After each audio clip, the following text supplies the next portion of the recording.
Hello, I'm Bill Monroe, and welcome to episode 112 of 2-Minute Talk Tips, the podcast that opens with a practical public speaking tip in the first 2 minutes before getting into a deeper discussion about public speaking. Today's tip comes to us from special guest Richard Kauffman. Probably one of the best things I've ever heard, and it's something I try to employ in everything I do in my life. People don't care how much you know until they know how much you care. Caring is the number one thing a speaker can do, because it shows if you can touch their heart, their mind is automatically going to open up. Show people that you care. Show them that you're not there to sell a course. You're not there to sell T-shirts or books. Fine if they do, if you do stuff like that, merchandising, but show them that you're there for them. Like you said, everybody wants to listen to what's in it for me. And if you get them engaged, they'll sit there and listen to you for hours. Stick around, and after the break, we'll hear more from Richard Kauffman.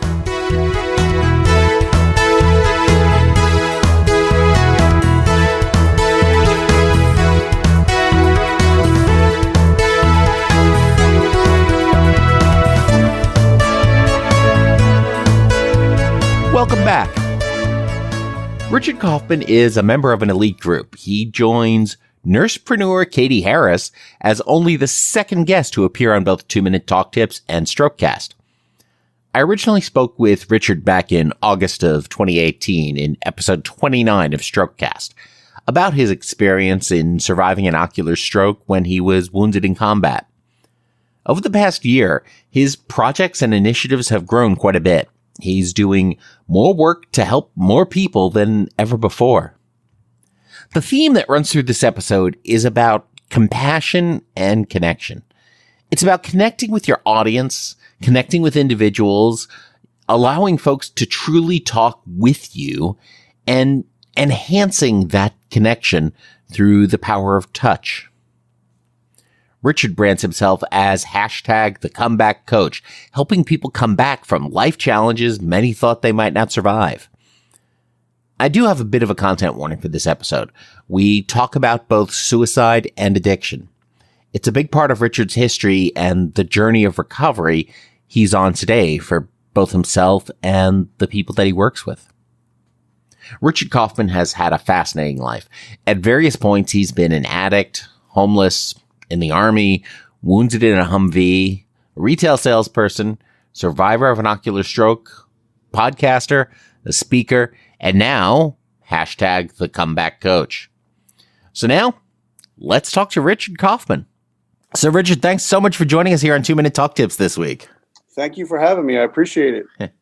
You are part of a small group of people that at the moment numbers 2 who have appeared on both 2-Minute Talk Tips and Strokecast. So it's sort of an elite group there.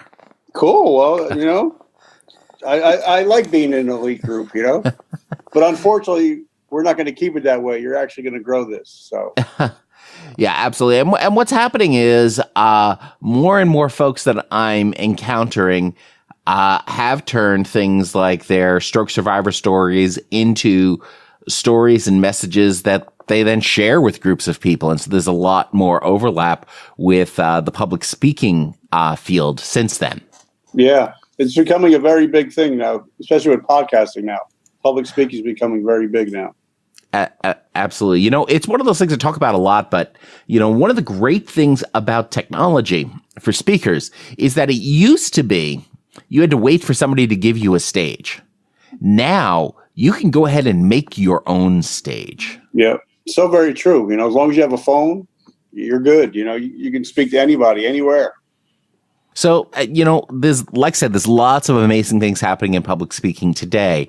But what was your earliest memory of speaking or performing in front of a group of people? I was probably about 7 years old, and we had in music class, and we had to sing Babe from Styx. And that was one of the first thing I've ever sang. It was probably, either 7 or 8 years old. And I still love that song to this day. Awesome. It's amazing how those early experiences really sort of imprint on us and shape the things we love doing or the things we're afraid of doing later in life. Well, they say that the number one fear is public speaking. So if you can beat that fear, the world is your oyster. Right. So, is that a fear that you've had? Oh, no, that's it's not even. I sold timeshares for like 5 years. I have. Oh, that is hardcore. Yeah. So when you have like 90% of the people coming in saying no, so you learn how to speak. You learn how to get in front of an audience that doesn't even care about what you talk about. Right. So what was most effective for you in selling timeshares? How did you turn, I don't know what the numbers would be, 1 or 2 or 5 or 10% of those no's into yeses? Well, because I was honest. If I didn't believe it was for them, I would tell them it's not even worth you buying it. And what I was taught, what happened was when I first started, there was an older gentleman. He was in his 70s, I think. And he was crushing it. Like he was like closing like every 3 out of 4. And I was like, how is he doing it? And he would come in every day and have like 4 or 5 newspapers. And he would read every newspaper. So whatever customer he had in front of him, he could actually talk to him and actually bond about that. And then I said, is that it? He's like, no, I want you to watch me. And every time he would get up to get a drink, he would touch the older gentleman on the shoulder. And he said, that lets me into their space. And once I'm into their space, they trust me. So that was the biggest thing I learned. Even till today, I'm a hugger. I don't like shaking hands, fist bump. I'm a hugger. I like, hugging people. So I think that's one of the big things I learned about doing that was once people let you in their space, you're okay. They let their guard down. Yeah, that's one of those things where that's either going to really bond you with somebody or it's really going to put somebody off, but it's not going to be sort of a halfway impression that you leave with. Well, I had to learn on the fly because I accidentally did it one time to a gentleman. Gentleman and his wife, and they were Muslims, and you cannot touch a woman if you're another man. And I totally, after my manager was like, oh my God, you just did not do that, did you? I was like, yep. He's like, don't do that again. So you kind of learn, when you're in front of different people, you learn to adapt. And, and at the core of that is in making that connection with an audience member. Yep. That's like big thing with me. It's, I've always been told that somebody may not remember what you said, but they'll always remember how you make them feel. So when I talk to an audience, I talk to them from the heart. So it's kind of like, I want them to leave feeling that, their heart's been touched when they leave that night. Is this something you've always enjoyed doing then, speaking with groups or singing stick songs in front of people? No, not really. When I first got clean and sober, I had to go to AA meetings, and I'm clean and sober now 30 years. And congratulations. Well, thank you. But we used to always, have to go to meetings, and, I would never speak up and I would never talk. And my sponsor would always be like, well, it's your turn. Get up and talk. So I had to learn at 20 years old to get up and talk in front of 80 or 90 crotchety old men. So I learned how to speak really well on the fly. I'm speaking this Thursday night at a rehab center. And it was just something that was on the fly. Wow. So how does speaking in those groups and in front of other groups then help you and help others maintain sobriety? Because when I go up there, I tell them my whole story. I don't leave anything out. And then inside, they know that I'm just a real dude that's looking to help them out. And the more I tell my story, to them, because a lot of those guys, the people that I'm going in to see Thursday, they only have 10 or 15 days sober. So the more I tell my story, it gives them, some of them experience, strength, and hope. And if I can help one person, then that helps me be accountable and keep clean and sober because I'm helping other people. That's one of those things where speaking isn't about just us and our own ego. It has to be about our message and our story that we want to share, and most importantly, about our audience that we're speaking with. Well, I mean, ego. I was always told that the squirrel doesn't get killed because he ran right or left. It because his ego got in the way, and that was why a squirrel gets killed when they're getting ran over, because of indecisiveness. So I've always just decided that, ever since I got hurt about 7 years ago, I got ran over by a Humvee, and we talked about that the last time. And my head got ran over, and I became blind, and I actually had a stroke. That once you're blind in one eye, you really can't have much of an ego, If you can't see 50% of what's in front of you, there's no possible way to have an ego. How did your injury in the war and your stroke, how did that affect, the way you speak with groups? Well, the funny thing is, usually if I have a planned speech, what I'll do is I'll actually bring a box of eye patches and have everybody wear it, and them not have any idea why they're wearing it, and have them wear it the whole time of my talk. And then at the end, when I tell them my story, I have them take it off, and it gives them a different perspective on how life is and how lucky some of them have it.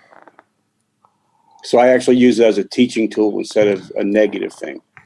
And it also then helps you connect with them as well. Exactly. Because, I always hated people that would talk to you and never at you.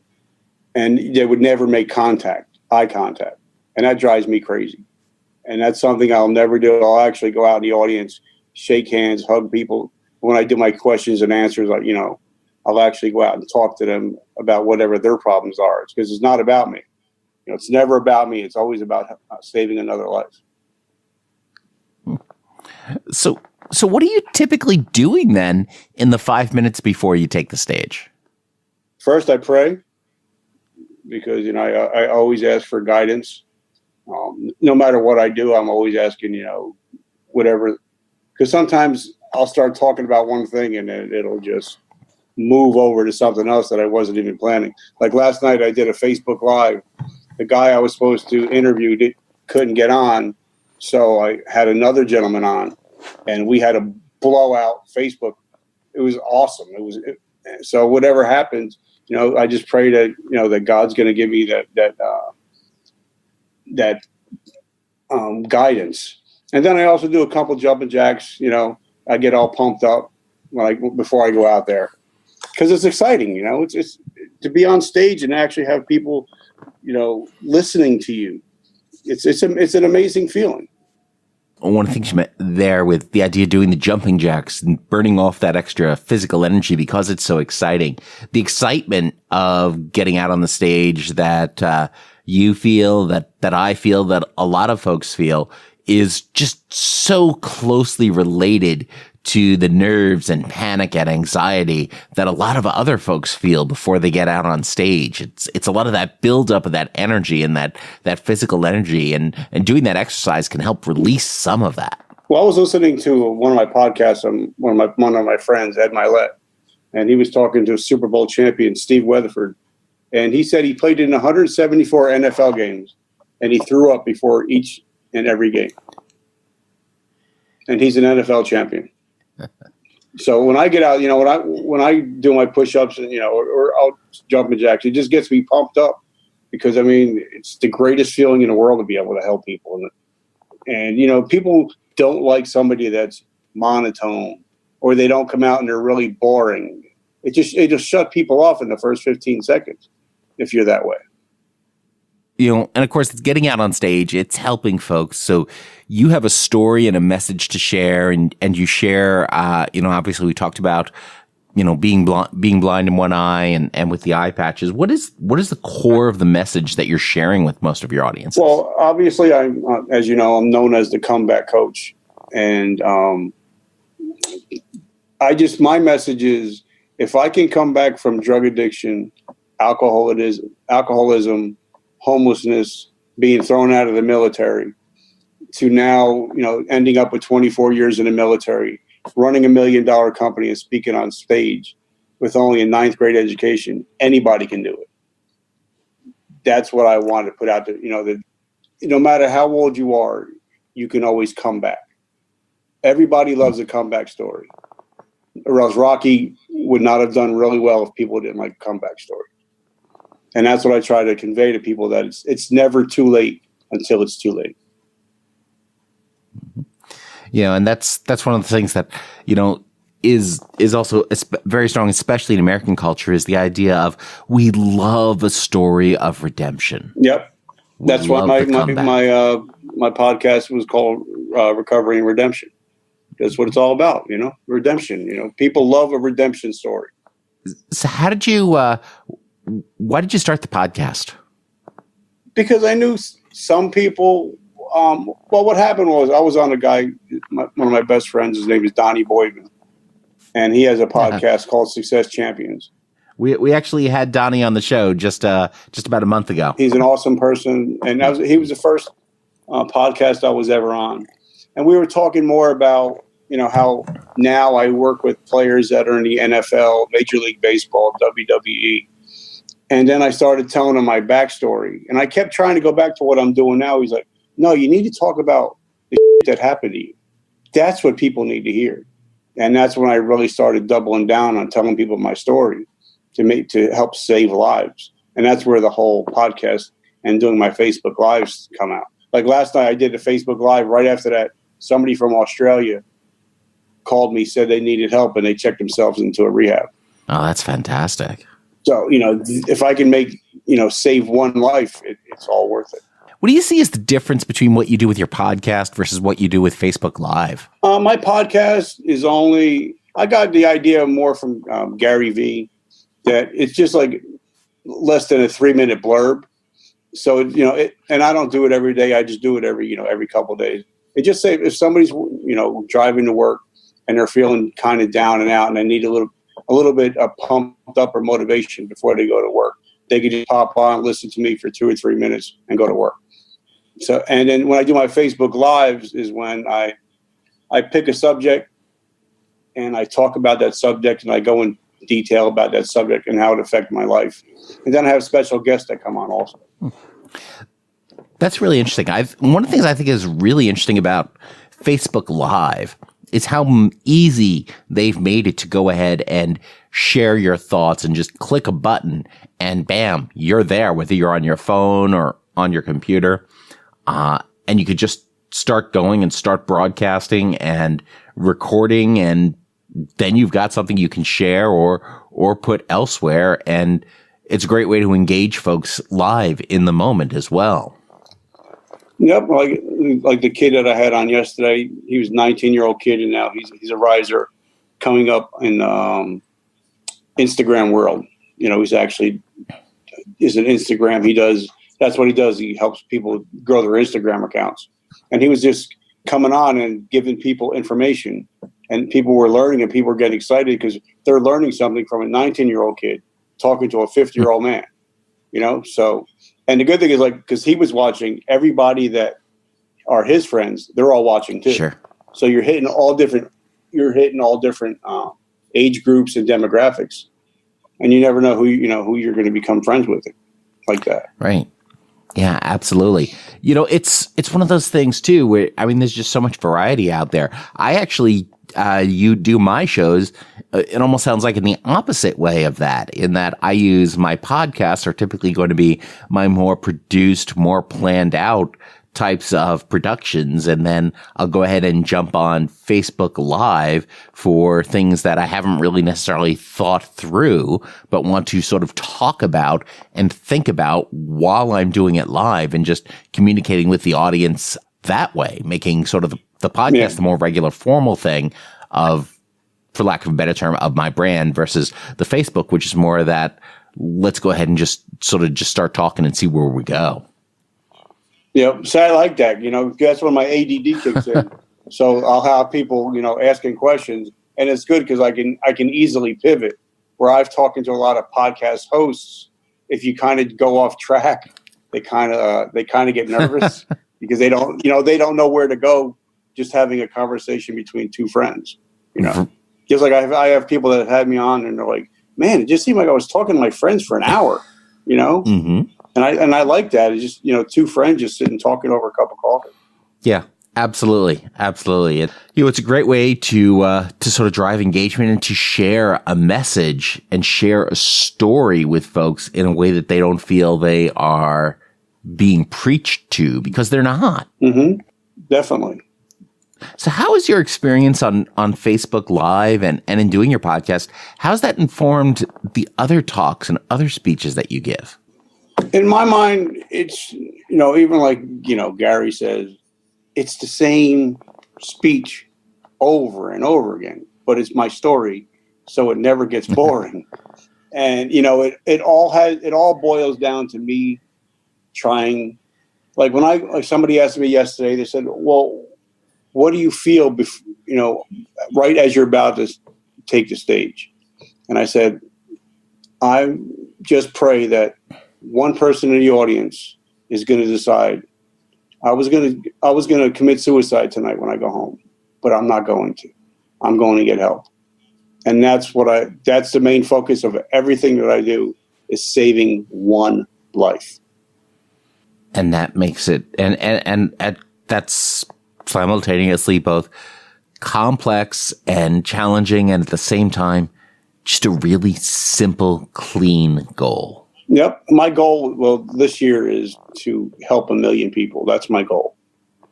Wow. Why I chose that number, I have no idea. How I'm going to, but, you know, it's kind of like I also realized that it could be more like the ripple effect. I can maybe save somebody, and eventually, because they got clean and sober and decided not to commit suicide, that their generations have been saved because of my one little speech that I did. You may save the next Richard Kauffman. Yeah, I mean, because if I would have known, you know, that there's people out there that are willing to help and not charging you, you know, like I got people that message me all the time, and I help them out, and they're like, "How much is it?" I'm like, "Nothing." It's like, you're keeping me sober, you know, you're keeping me clean. So why would I charge you? You know, why? It's all about giving back. You know, it's all about paying it forward. So, you know, you're not charging folks, you're helping them. And how does your speaking then support that mission? Are you able to monetize that in some way to support that mission and continue to provide all this help for people who need it? Well, my book just dropped, so that's going to be selling. A lot of people are looking to buy it, and it hasn't really started yet because I'm really not in any rush to monetize it. You know, there's no need to monetize it yet. I have a great job. You know, I live in a beautiful home. I got a beautiful family. If I could just help people, you know, why not? I mean, eventually when I get on the bigger stages, then, you know, down the road. But right now I'm just pitching to the karma gods right now.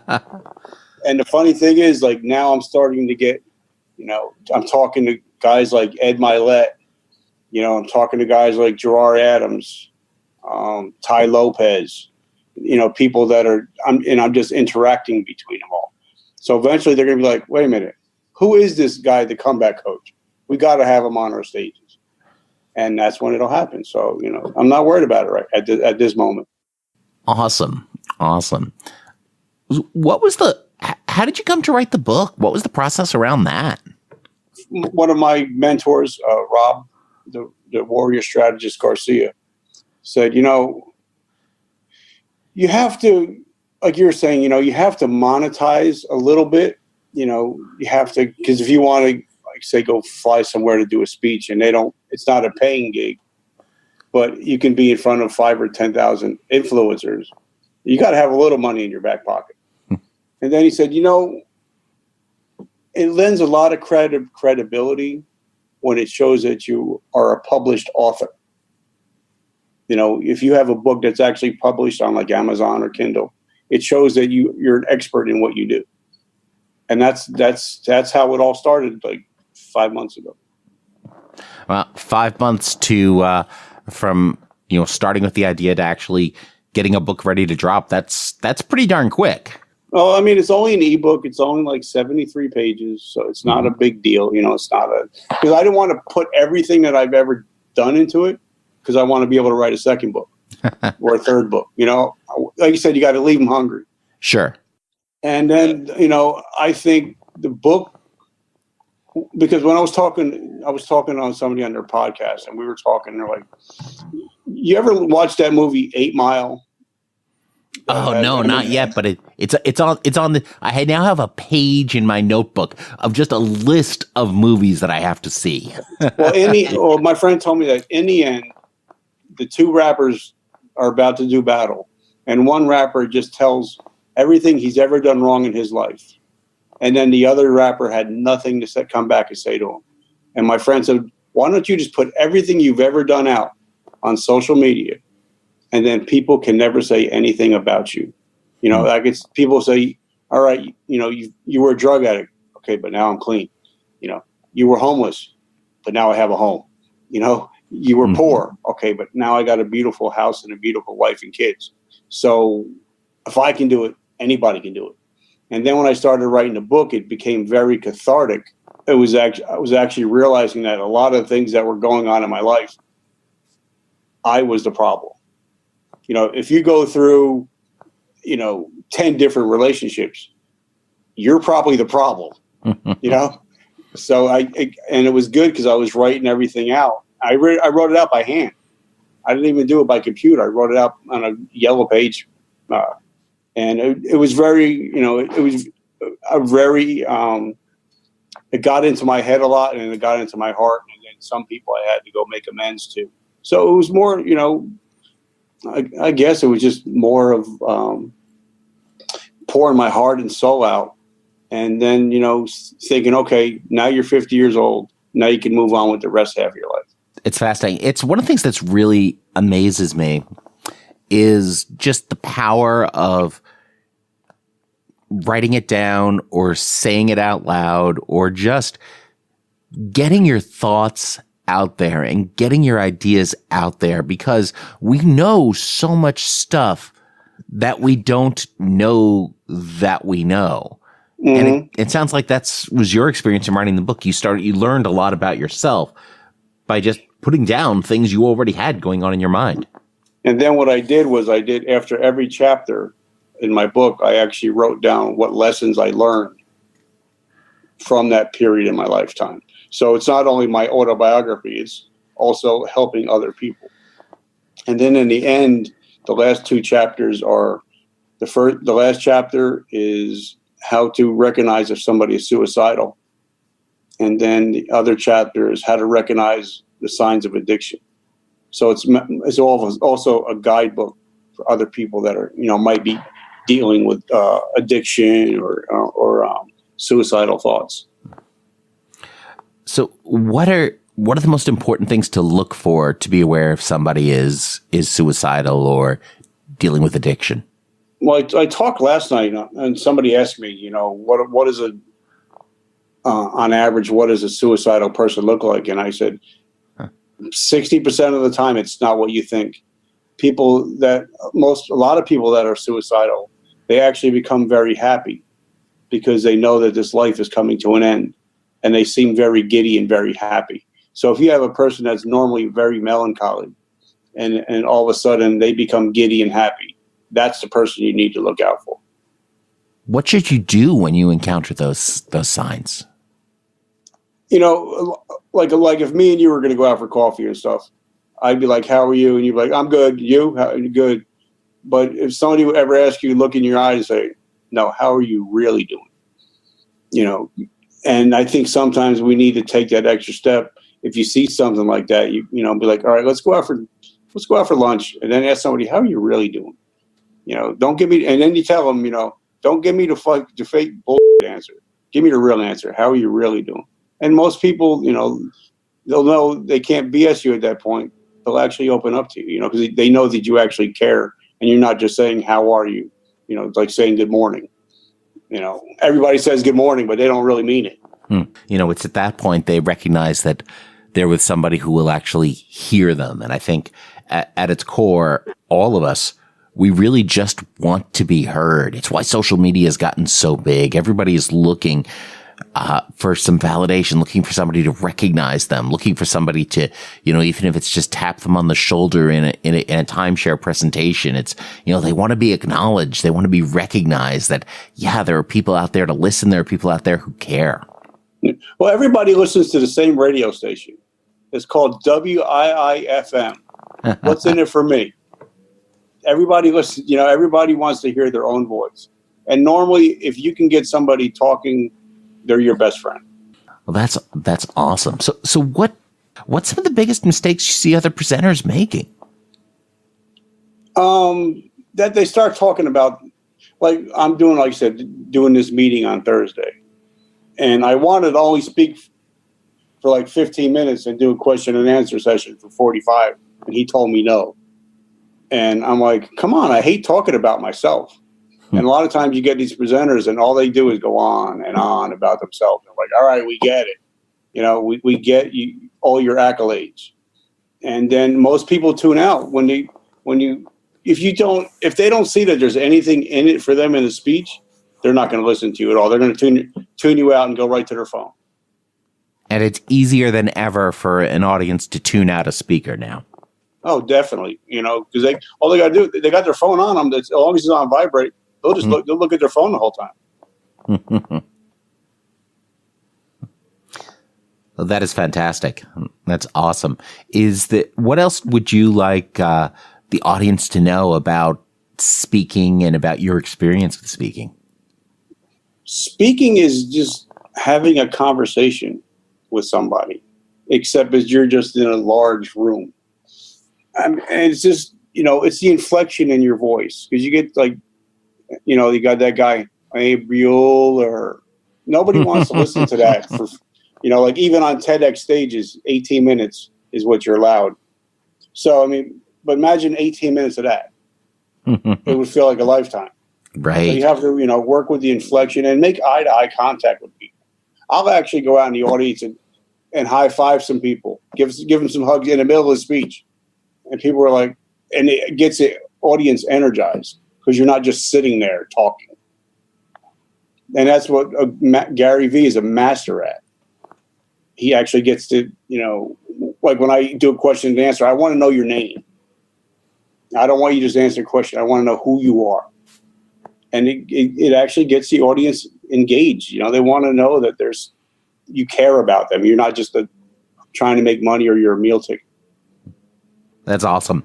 And what I also really like about that, and what I think has become evident here in your story and everything we've talked about, is that even as we've talked about all these different areas, it's always everything. There's just this one theme of caring and connection that runs through everything that you're doing and everything that we've talked about today. I had two uncles. One was an older uncle. One was a little bit younger uncle.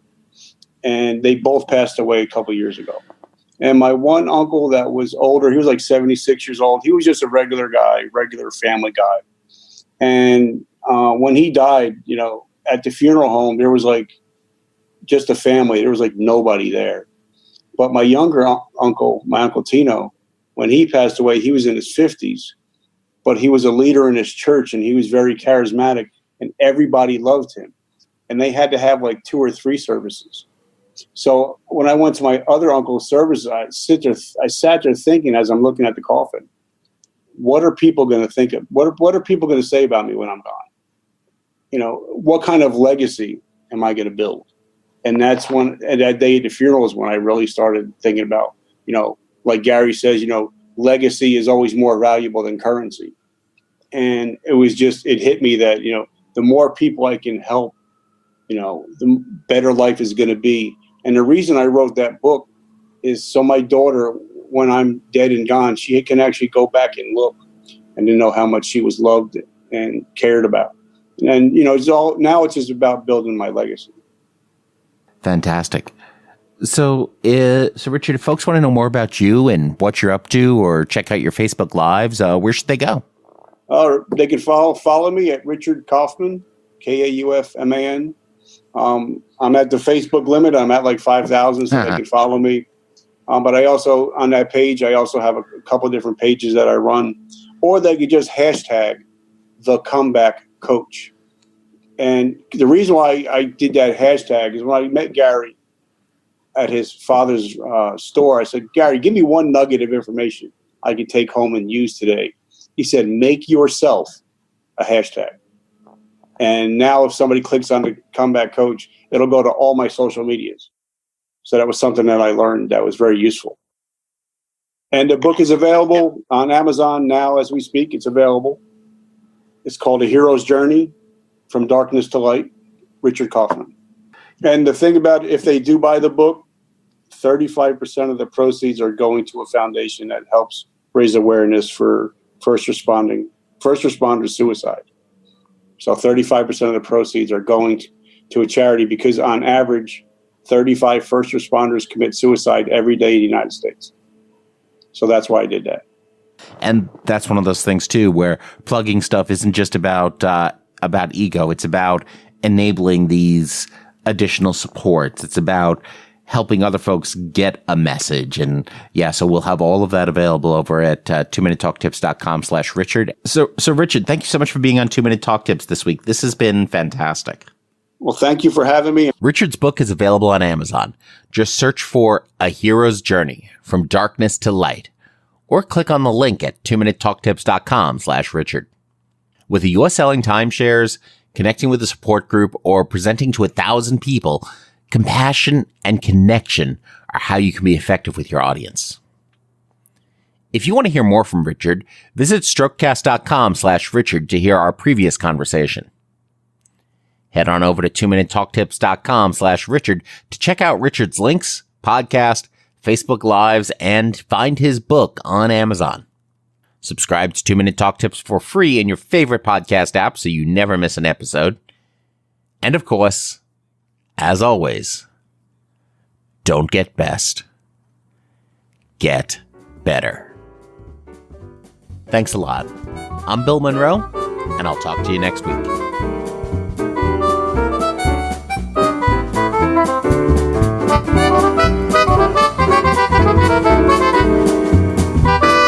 Two-Minute Talk Tips is a proud production of the Currently Speaking Podcast Network.